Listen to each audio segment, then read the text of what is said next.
তো hello guys, WhatsApp. অনেক দিন পর যাচ্ছি মাওয়াতে খাওয়া দাওয়া করতে। তো আপনারা জানেন যে 22 দিন যাবৎ ইলিশ মাছ ধরা বন্ধ ছিল। তো 22 দিন পর যাচ্ছি ইলিশ খেতে। তো জানতে পারবেন যে এখন ইলিশের দাম কত চলছে। লেটস গো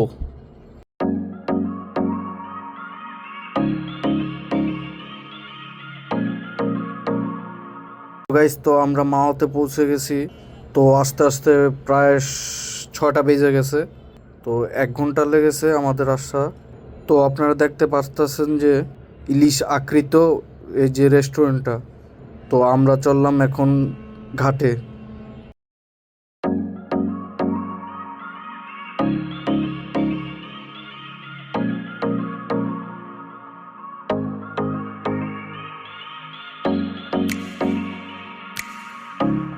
তো অবশেষে পৌঁছে গেলাম মাওয়া ফেরিঘাটে। তো কনফিউজ, এখানে অনেকগুলো রেস্টুরেন্ট আছে। তো আমাদের সামনে যেটা ছিল এটাই প্রথমে ঢুকে গেলাম।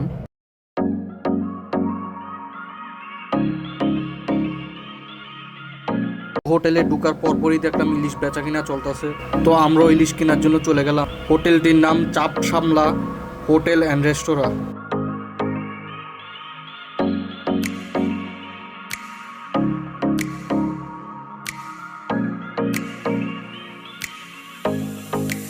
আর ওজন হইব কত? 1 কেজি প্লাস 1 কেজি 1 কেজি নিচে ডিম হইব ভাই। কত রাখতে পারবেন প্রাইস? একদম 1,500 টাকা। না ভাই, এত প্রাইসে নিতে পারতেছি না। ভাই আপনার 2,000 টাকা কেজি। আপনি নিলে একবারে 1,600 টাকা কেজি পড়বে আপনার লেগা। আপনি যেহেতু আসলে আপনারা এত যে জালিয়াতি করতেছেন, এতদিন মাছ বন্ধ থাকার পরও মাছের দাম কমে নাই। তো অনেকক্ষণ বাছাই করার পর একটি 1 কেজি ওজনের ইলিশ নিয়েছি। 1 কেজির উপর আর কোনো বড় ইলিশ পাই নাই। তার সাথে নিলাম 3টি বড় ধরনের বলদা চিংড়ি। তারপর চলে গেলাম কাঁকড়া কিনতে। তো ভাইয়া আমাদেরকে 3টি কাঁকড়া দেখাইলো। তো কাঁকড়াও নিয়ে নিলাম। তো ইলিশ নিয়েছিলাম 1 কেজি, যার ওজন অনুযায়ী 1,600 টাকা। আর 3টি বড় চিংড়ির দাম 750 টাকা। আর 3টি ক্র্যাব নিয়েছে 250 টাকা।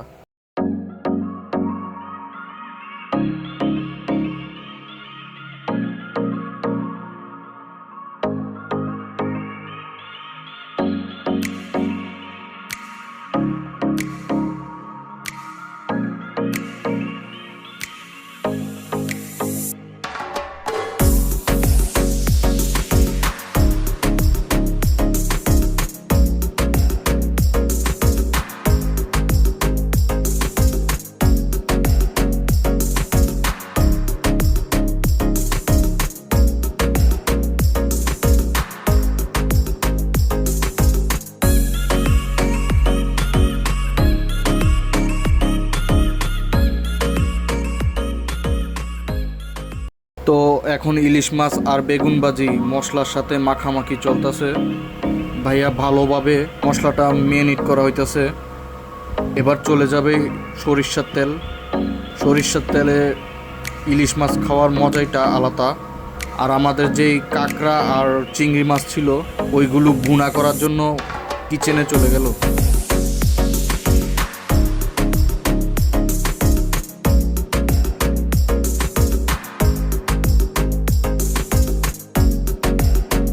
আমাদের ইলিশ মাছের যেই লেজটা ছিল সে লেজ দিয়ে ভর্তা বানানোর প্রসেস চলতেছে। আমার কাছে ইলিশ মাছের লেজের ভর্তাটা অনেক ভালো লাগে।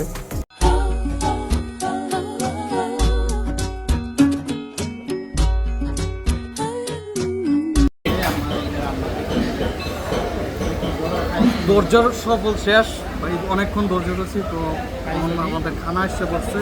তো নিছি ইলিশ মাছ, ইলিশ মাছের ডিম, ক্যামেরায় দিবেন, বেগুন ভাজি, মরিচ, আর আপনার ইলিশ মাছের লেজের ভর্তা। নিচে এদিকে চিংড়ি আর হলো ক্র্যাব, কাঁকড়া, বলদা চিংড়ি। ও ভাই, আর ধোয়া উঠছে। আর এখানে ভর্তা আছে আপনার 1 2 3 4 5 6 পদের ভর্তা। কোরাল মাছের, পোনা ফিশের, গরু ভাই বলতে পারবো না মানে কত পিস আছে, কত পিসে মানে কত মাছের আইটেমের ভর্তা আছে বলতে পারবো না। আর এখানে একটু ডালটা অনেক ঘন, ডাল আগেই ট্রাই করছি, ডালটা অনেক ঘন। তো ভাইয়া খাওয়া দাওয়া শুরু করি কী করে, যে আসলে হোটেলটার নাম ভাইয়া চাপসামরা হোটেল অ্যান্ড রেস্টুরেন্ট। সমস্যা না করলে চলে। আচ্ছা তো ভাইয়া খাওয়া শুরু করি ভাইয়া। আমার আর তো আস্তে আস্তে ভাইয়া আমি একটু চিংড়িটা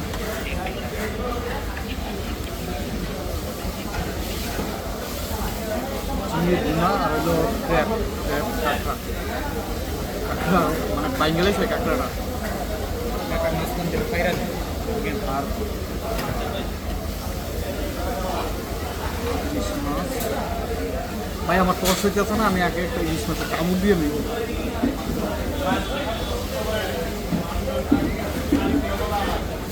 সে একটা ফ্লেভার কাছে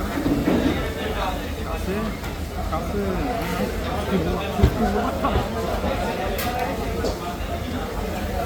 সরিষার তেলে ইলিশ ভাইয়া সে একটা গ্রাম ভাই মারাত্মক ভাই, মানে গ্রানে ব্যাপ করে দিতেছে মানে সরিষার তেলের গ্রানটা অস্থির।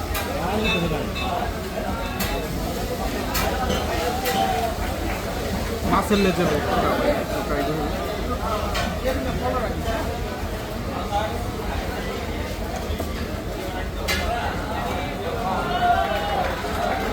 মারাত্মক।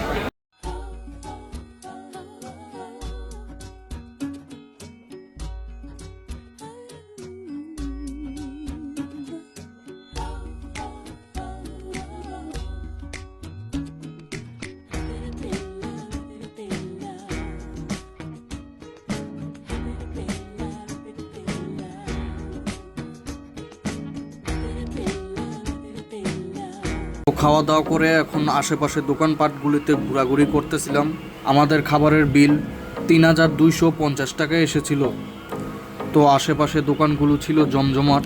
তো অনেকক্ষণ যাবৎ ঘোরাঘুরি করলাম, ভাবছি এখান থেকে কিছু কেনাকাটা করব, কিন্তু এদিকে জিনিসপত্রের দাম একটু বেশি। যেহেতু এটা ট্যুরিস্ট এলাকা